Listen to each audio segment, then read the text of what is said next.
नमस्कार दोस्तों, स्वागत है आप सभी का आपके अपने YouTube चैनल आस्था शक्ति पर। आज दिन है शनिवार और मैं आप सभी को सुनाने जा रही हूँ शनिवार व्रत कथा। तो चलिए आरंभ करते हैं। उससे पहले अगर आपने हमारे चैनल को सब्सक्राइब नहीं किया है तो जल्दी से सब्सक्राइब कर लीजिए। शनिदेव को ग्रहों का राजा कहा जाता है। भगवान भोलेनाथ ने इन्हें न्याय के देवता की उपाधि दी है। शनिदेव को बहुत ही जल्दी क्रोध आता है। इसी क्रोध की वजह से पिता सूर्य से इनकी नाराजगी बनी रहती है। इनके क्रोध से सभी बचने की कोशिश करते हैं, वरना व्यक्ति पर मुसीबतों का पहाड़ टूट पड़ता है। इसलिए इन्हें प्रसन्न करने के लिए हम लोग शनिवार का व्रत रखते हैं। व्यक्ति शनि दोष से बचने के लिए और उन्हें शांत रखने के लिए अनेक उपाय करता है। शनि कृपा से व्यक्ति को सुख और वैभव की प्राप्ति होती है। जो लोग शनिवार का व्रत करते हैं उनको पूजा के समय शनिवार व्रत कथा का श्रवण अवश्य करना चाहिए। तो अब आरंभ करते हैं शनिदेव व्रत कथा। एक बार सभी 9 ग्रहों सूर्य, चंद्र, मंगल, बुध, बृहस्पति, शुक्र, शनि, राहु और केतु में बहस हो गई कि कौन सबसे बड़ा है। आपस में लड़ने के बाद सभी देवराज इंद्र के पास पहुंच गए। इंद्र असमंजस की स्थिति में निर्णय नहीं दे पाए, परंतु उन्होंने सभी ग्रहों को सुझाव दिया कि वे पृथ्वी पर राजा विक्रमादित्य के पास जाएं। वे ही इसका फैसला कर सकते हैं, क्योंकि वे ही बहुत न्यायप्रिय राजा है। सभी पृथ्वी पर राजा विक्रमादित्य के पास गए और अपने आने का कारण बताया।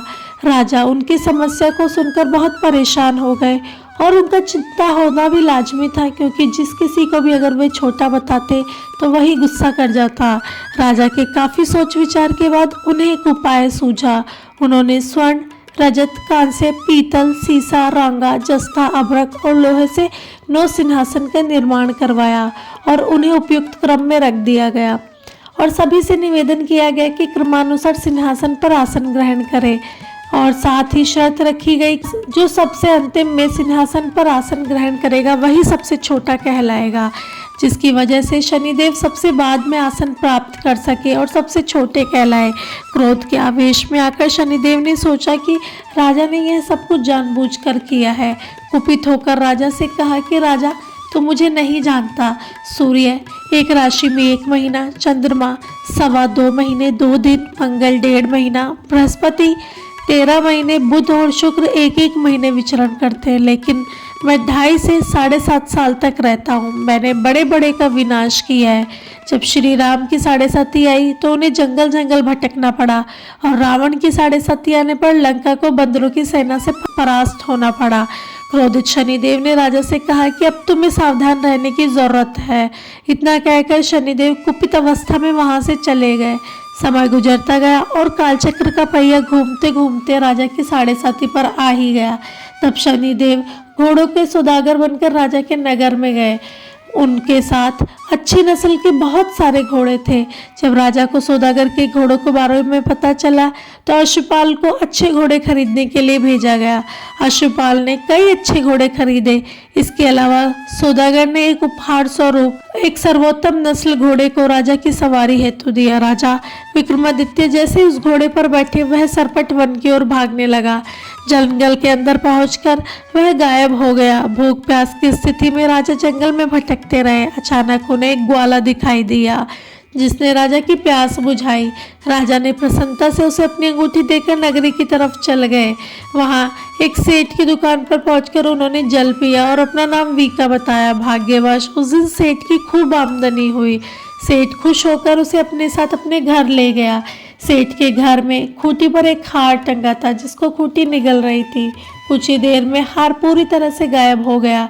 सेठ वापस आया तो हार गायब था। उसे लगा कि वीका ने ही उसे चुराया है। सेठ ने वीका को कोतवाल से पकड़वा दिया और दंड स्वरूप राजा उसे चोर समझकर उसके हाथ पैर कटवा दिए। अपंग अवस्था में उसे नगर के बाहर फेंक दिया गया। तभी वहां से एक तेली निकल रहा था, जिसको वीका पर दया आ गई। उसने वीका को अपनी गाड़ी में बैठा लिया। वीका अपनी जीभ से बैलों को हाँकने लगा। कुछ समय पश्चात राजा की संधि दशा समाप्त हो गई।